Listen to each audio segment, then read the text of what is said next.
Due grandi maestri d'organo di fama internazionale, come il genovese Guido Iotti e la barcellonese Carme Godal Castel, hanno fatto risuonare di nuovo, per la prima volta dopo tanti anni, la sua musica straordinaria. Il ritorno del settecentesco organo della chiesa di San Nicola di Bari a Correglia Ligure, magnificamente restaurato, è stato festeggiato da brani del 6 e 700 italiani, inglesi, francesi e spagnoli, con la benedizione del vescovo di Chiavari Alberto Tanasini, il saluto del sindaco Elio Cuneo e l'affetto di tutta la comunità di Correglia, raggiante come il suo parroco. Don Marco, in questo scenario verde la chiesa di San Nicola diventa la chiesa dell'organo restaurato. Eh sì, da questa sera abbiamo recuperato davvero un tesoro che forse neanche noi, almeno a sentire dagli abitanti, non si aveva più il senso di avere uno strumento così importante. E questa consapevolezza è nata da una visita quasi casuale di uno dei fratelli Marin, che un giorno mi ha chiesto, dice: vorrei vedere un po' l'organo di Correglia.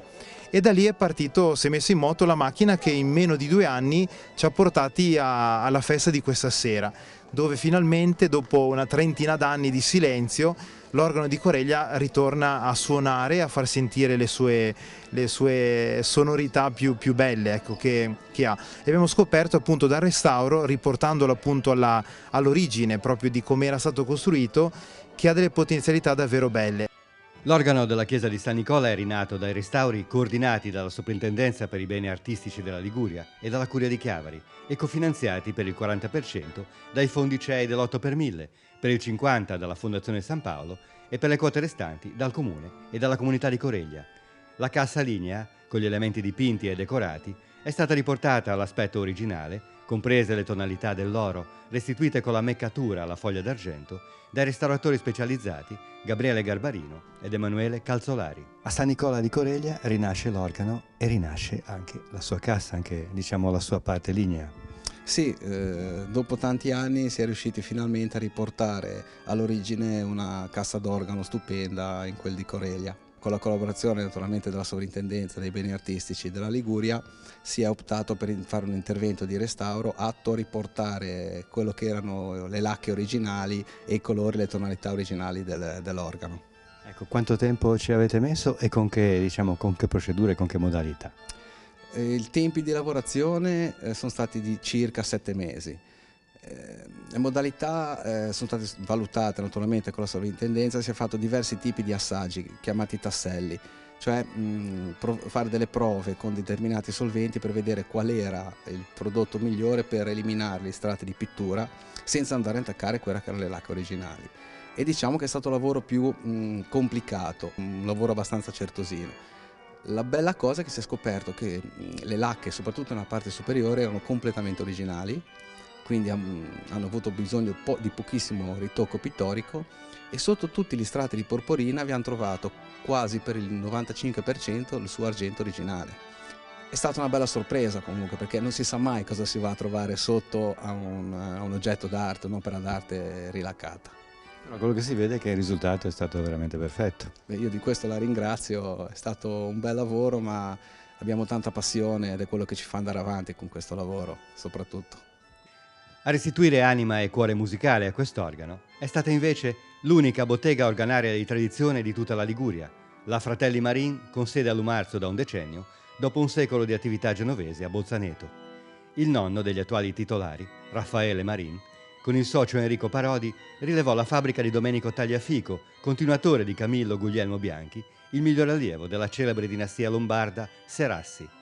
Con queste radici rigogliose come la passione trasmessa dal nonno, dal padre e dallo zio, i fratelli Raffaele e Paolo Marin, insieme ai figli, continuano oggi la stessa arte in una delle pochissime botteghe in Italia titolate ai grandi restauri di organi storici, come quello di Correglia. Qui siamo nella chiesa di San Nicola a Correglia e questo è il giorno in cui si festeggia un organo da voi restaurato.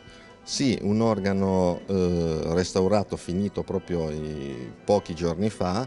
Stasera ci sarà appunto il concerto di inaugurazione, è uno strumento molto particolare, molto bello e storico, perché è uno strumento dalla fine del 1700 che non era nato per Correglia Ligure, ma era nato per la parrocchia di Bogliasco. La parrocchia di Correglia l'ha comprato appunto dalla parrocchia di Bogliasco nel 1861. Il trasporto dell'antico organo dal Golfo Paradiso alla Fontana Buona fu affidato alla ditta Paoli di Campi Bisenzio, in Toscana, ma con succursale a Chiavari, e passando a Coreglia lo strumento fu in parte modificato, come accadeva spesso in questi casi, dicono gli esperti.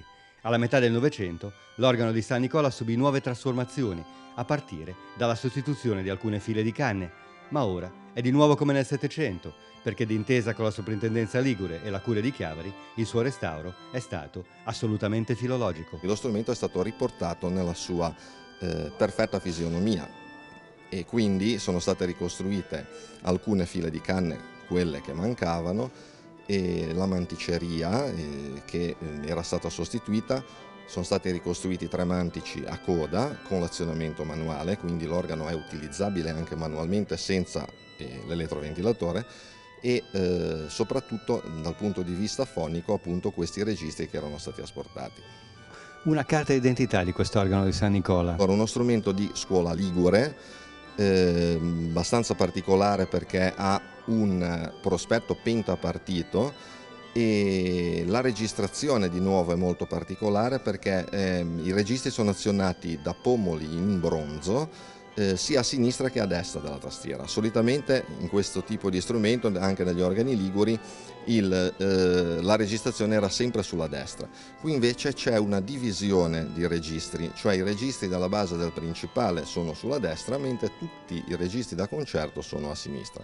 La tastiera è di 45 note, con la prima ottava corta, quindi scavezza, quindi mancante dei primi 4 diesis. La pedaliera ha 9 pedali, anche questa è una particolarità, solitamente erano 8 i pedali come note, in più c'è il pedale accessorio dei rollanti.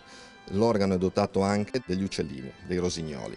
In quanto tempo si restaura un organo così? Ma questo strumento l'abbiamo smontato a marzo del 2016. Quindi tra smontaggio, studio e tutto circa 1 anno di tempo ci vuole. È chiaro che poi dipende dalle dimensioni, questo ha una dimensione comunque non piccolissima, ha più di 640 canne lo strumento.